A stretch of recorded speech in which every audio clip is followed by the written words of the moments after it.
और दिल्ली में आज बहुत अहम बैठक हुई है और इस बैठक के जरिए सौगात ही सौगात मिली है। नेशनल हाईवे को लेकर दिल्ली में अहम बैठक हुई।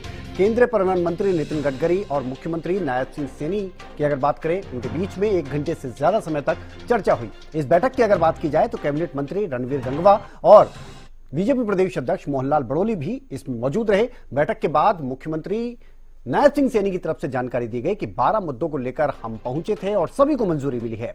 कुरुक्षेत्र बाईपास को मंजूरी मिल गई है। इससे बहुत बड़ा फायदा आपको बता दें लाडवा और पेहोवा के क्षेत्र के लोगों को भी होगा। यमुनानगर तक ये बाईपास निकलेगा। इसके अलावा मोहना गांव की अगर बात की जाए फरीदाबाद में, तो वहां पर बहुत लंबे समय से ये मांग थी कि कनेक्टिविटी दी जाए जेवर एयरपोर्ट के लिए और ग्रीन एक्सप्रेस वे से उसको जोड़ा जाएगा। ये बहुत बड़ी सौगात रही है। इसके अलावा भी बहुत सी सौगात मिली है। खिड़की दौला टोल की अगर बात की जाए, उसको हटाने को लेकर भी बातचीत हुई और साथ ही गुरुग्राम दिल्ली को लेकर जो जाम रहता है या हिसार के अंदर जो जाम रहता है उसको लेकर भी बातचीत हुई है।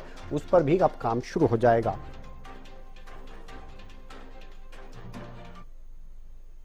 हमारे कुछ और नई सड़कें हरियाणा के अंदर वो बनाने के लिए लोगों की जो मांग आ रही थी, उसको लेकर के आदरणीय नितिन गडकरी जी से पूरा उन सब विषयों को लेकर के चर्चा हुई है।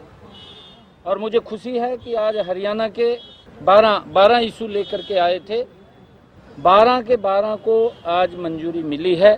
हमारा जो कुरुक्षेत्र बाईपास का लंबे समय से बात हो रही थी, पेहवा से लेकर के कुरुक्षेत्र बाईपास, लाडवा बाईपास और यमुनानगर को जोड़ने वाला ये एक्सप्रेसवे 4 लाइनिंग रोड ये तैयार होगा।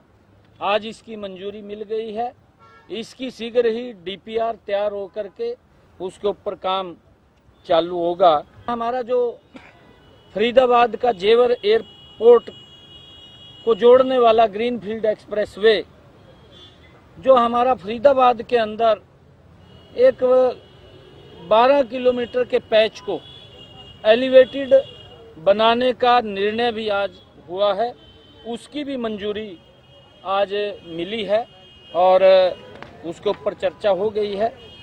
इसका लाभ, क्योंकि पहले वो एलिवेटेड नहीं था, जिससे कि वहाँ सेक्टरों को, लोगों को, फरीदाबाद के निवासियों को उससे दिक्कत आने की समस्या थी, परंतु अब वो एलिवेटेड के ऊपर बनेगा। मोहना गांव के लोगों को उस जेवर एक्सप्रेस ग्रीनफील्ड एक्सप्रेस वे की कनेक्टिविटी के साथ जोड़ा जाएगा, जिससे कि वहां के लोगों की समस्या का समाधान होगा। हमारे जो शाहबाद से साहा तक 4 लाइनिंग बना है, साहा से अंबाला 4 लाइनिंग बना है, पंचकुला से देहरादून को हरिद्वार को जोड़ने वाला रोड 4 लाइनिंग था।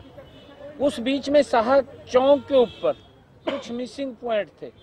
1-2 किलोमीटर का जो पंचकुला से हरिद्वार की तरफ 4 लाइनिंग है, उसको जोड़ने का 2.5 किलोमीटर का एक पैच और मिसिंग लाइन था, वो भी बन करके तैयार होगा। उसकी भी डीपीआर, और एक साहा से उसी रोड को साहा मुलाना की तरफ जाते हुए कालपी से आगे, उसको भी 4 लाइनिंग करके जोड़ने का काम, ये भी निर्णय हमने आज उसको भी मंजूरी मिल गई है। जो गुरुग्राम से रेडिसन होटल महिपालपुर से राजीव चौक तक NH 48 पर यातायात की बहुत ज़्यादा कंजेस्टेड भीड़ भाड़, उसको कम करने के लिए दिल्ली के नेल्सन मंडेला मार्ग से MG रोड और गुरुग्राम के चौराहे और फरीदाबाद रोड तक कनेक्टिविटी प्रदान करने की डीपीआर भी बनाने के निर्देश आज हुए हैं।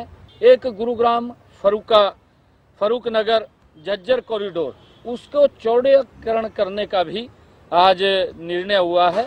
खिड़की दौला का टोल प्लाजा है, उसको भी चेंज करने के ऊपर चर्चा हुई है, उसको भी शीघ्र ही वहां से बदला जाएगा। और हरियाणा के हमारे पूर्व पश्चिम एक्सप्रेसवे के निर्माण के लिए भी डीपीआर, जो हरियाणा राज्य में डबवाली से सीधा पानीपत को जोड़ने वाला, जैसा 152D हमारा इस्माइलाबाद से नारनौल और जयपुर बम्बे तक की रोड सीधा गया है, डबवाली से पानीपत को जोड़ने वाला एक रोड, उसकी भी डीपीआर की मंजूरी वो मिली है। हिसार के जाम से निजात दिलाने के लिए हमने जो रिंग रोड है हिसार का, उसके लिए भी आज बात की है, उसकी भी डीपीआर वो बन करके तैयार हो जाएगी।